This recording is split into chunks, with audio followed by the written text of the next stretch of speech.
Welcome vegans and non-vegans here on my YouTube channel. My name is Epic Vegan Power and I'm debating meat eaters on the topic of veganism and challenging you to defend your position on eating meat. If you're willing to join a debate, you're welcome to join my Discord or write me a comment and I'm going to set up a debate with you and ask you just a few questions to check if your position is logically consistent or if you run into a contradiction, for example. But aside from that, I get asked a few things. Besides checking your position, I get asked what is my position.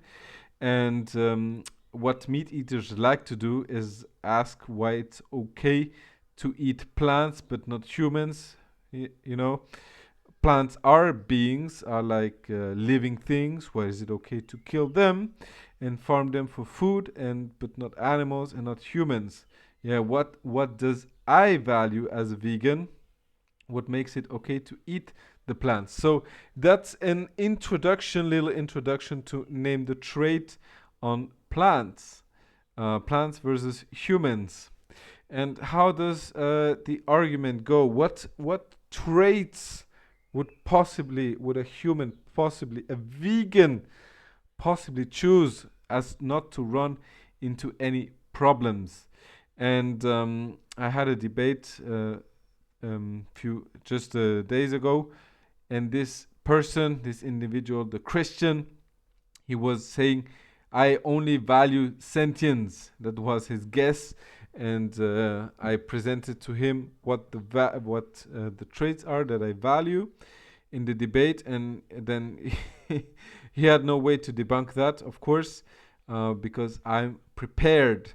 And that's what I want to do in this video. It's just for you vegans and also meat eaters, of course. If you're willing to think about that, maybe it opens your eyes to what the traits are, why we value humans and animals, and for example not plants. So you can skip the question because you already know what the traits are and that they are not debunkable. Yes, this position is completely defensible.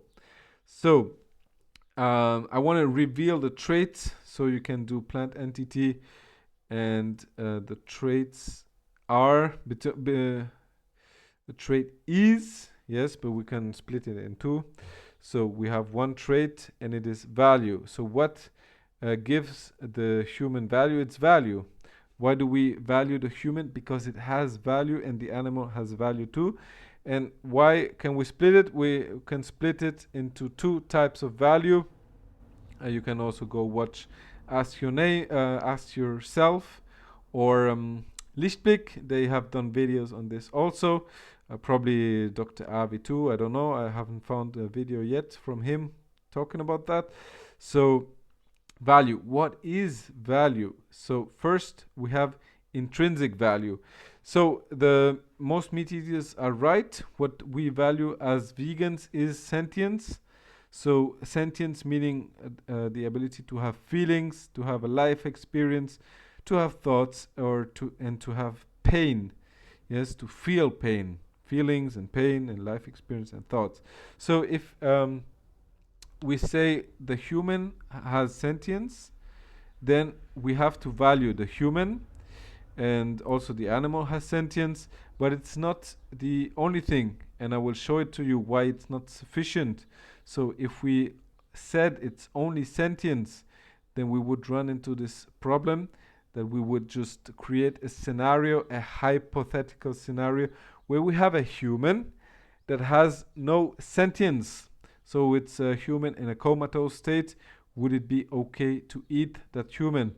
Of course not. Yes, as vegans, please never take the position where you accept, where you agree to eat any kind of human that is in any kind of comatose state, or that hasn't sentience, or that can't feel pain, or where the central nervous system is ripped out so it doesn't feel pain anymore.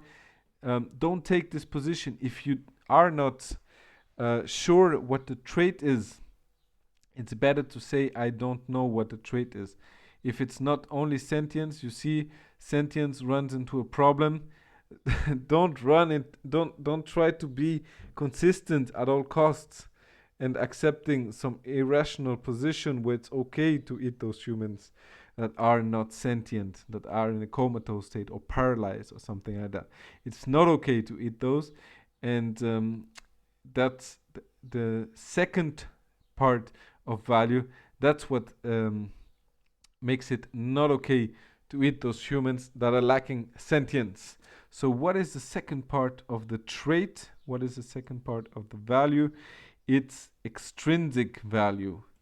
Yes, so we had everything that is in the mind, intrinsic value, thoughts and feeling and pain, and then we have everything else, that's the shell, that's the extrinsic value.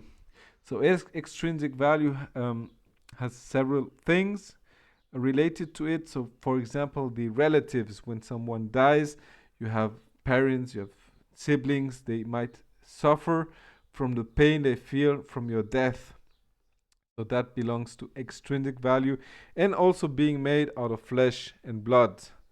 Yes, so it wouldn't be okay to eat that comatose person because it still has extrinsic value. It's made out of flesh and blood.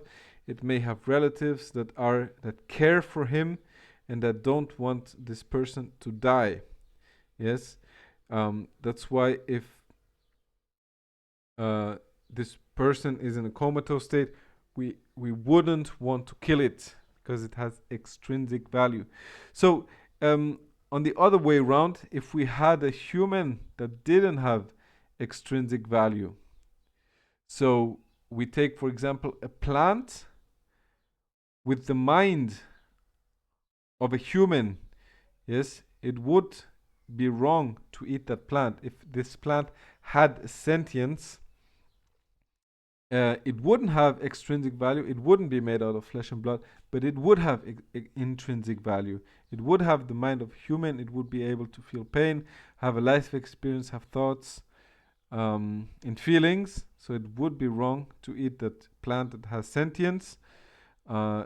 That's a reference to Neal deGrasse Tyson, who came up with sentient plants, but his problem was that he brings sentient plants to the earth, but they're not rational enough to check that the plants on earth are not sentient. So that's his fallacy, that's his problem. Yeah, these plants would recognize that the plants on earth wouldn't have sentience, of course, and so they wouldn't have a problem with us eating the plants. So that's if you chose only extrinsic value, yes, you say, okay, we're only made out of flesh and blood. Okay, we take away the flesh and the blood, the relatives, and so on, and then we have a plant with a mind of human. It wouldn't be okay.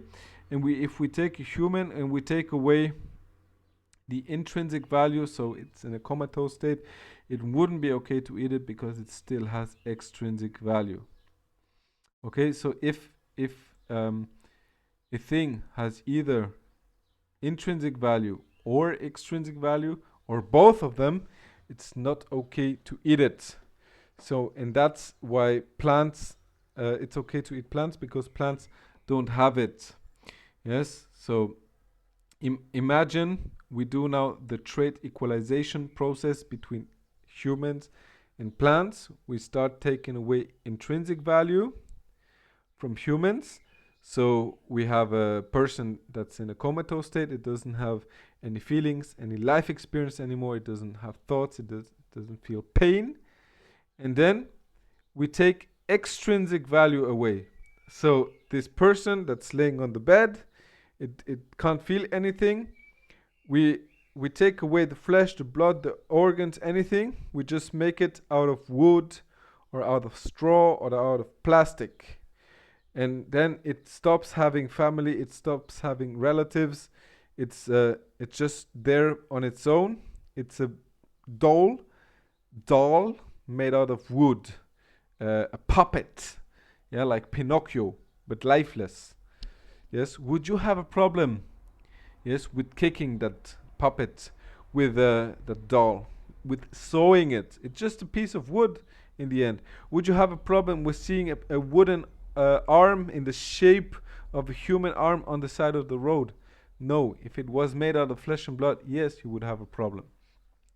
But if it's made out of wood, yes, or if it's made out of straw, you have like a straw man standing on the field, yes, would you have a problem with setting it on fire once it's done, once you don't need it anymore? No, you wouldn't have, because it's made out of straw and it doesn't have those two traits. It doesn't have intrinsic value and it doesn't have extrinsic value. Yes, and that's why we value humans and animals, and that's why it's okay to eat plants. Thank you for watching. I hope you learned something in this one, and I see you in the next one.